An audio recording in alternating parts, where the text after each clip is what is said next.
Baik, silakan duduk. Baik, sebelum kita memulai rapat ini lebih baik kita berdoa terlebih dahulu dengan menurut kepercayaan masing-masing. Berdoa mulai.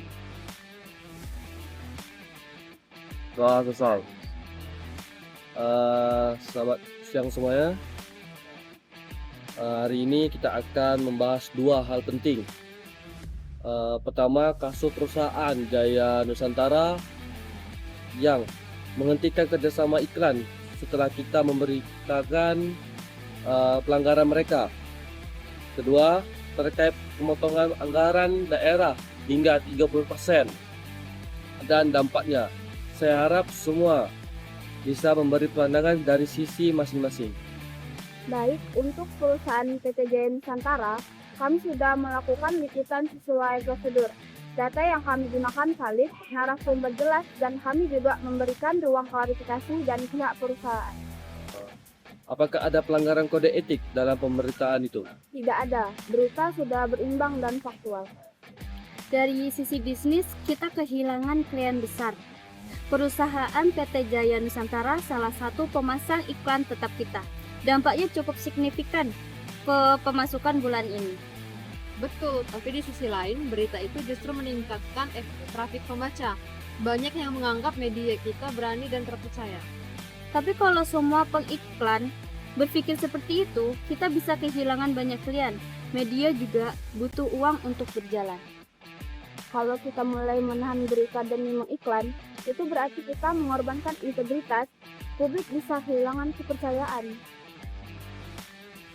Saya tidak bilang menahan berita, tapi mungkin ke depan kita bisa lebih bijak dalam mengangkat isu yang mengkait klien besar kita.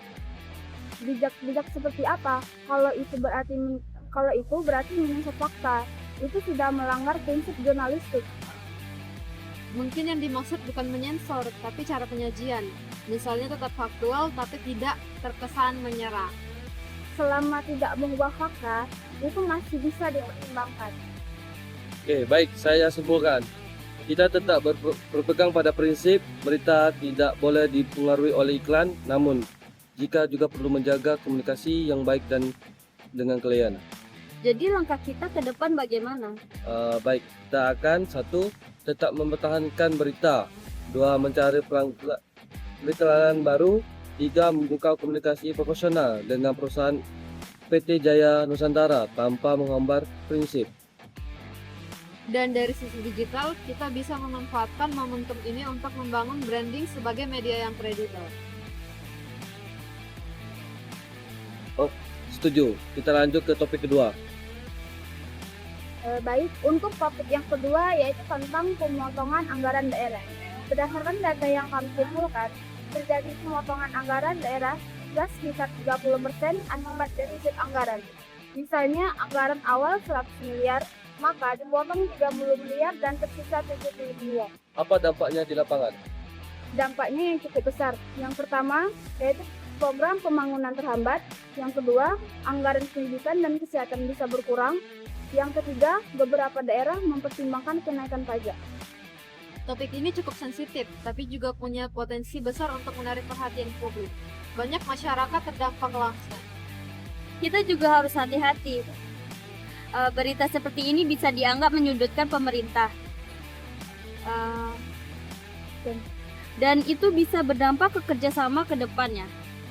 Tapi ini fakta yang harus diketahui publik. Justru masyarakat perlu tahu dampaknya. Saya setuju diberitakan, tapi harus seimbang. Jangan sampai hanya menyoroti sisi negatifnya. Memang harus berimbang. Kita juga bisa memasukkan penjelasan dari pemerintah tentang alasan pemotongan. Kalau dikemas dengan baik, berita ini bisa informatif sekaligus menarik. Misalnya ada contoh nyata dari masyarakat yang terdampak. Baik, itu poin penting. Kita tidak hanya menyampaikan angka tapi juga dampak nyata. Selama tidak terlalu provokatif, saya rasa aman. Yang penting tetap objektif dan berbasis data. Oke, baik, saya akan simpulkan hasil rapat ini. Yang pertama, topik pertama, berita tetap dipertahankan, media tetap independen, divisi keuangan menjadi alternatif pemasukan. Topik kedua, berita akan ditayangkan sudut pandang dampak ke masyarakat tambah penjelasan pemerintah harus berimbang, faktual dan tidak provokatif. Terima kasih atas semua masukannya. Rapat selesai.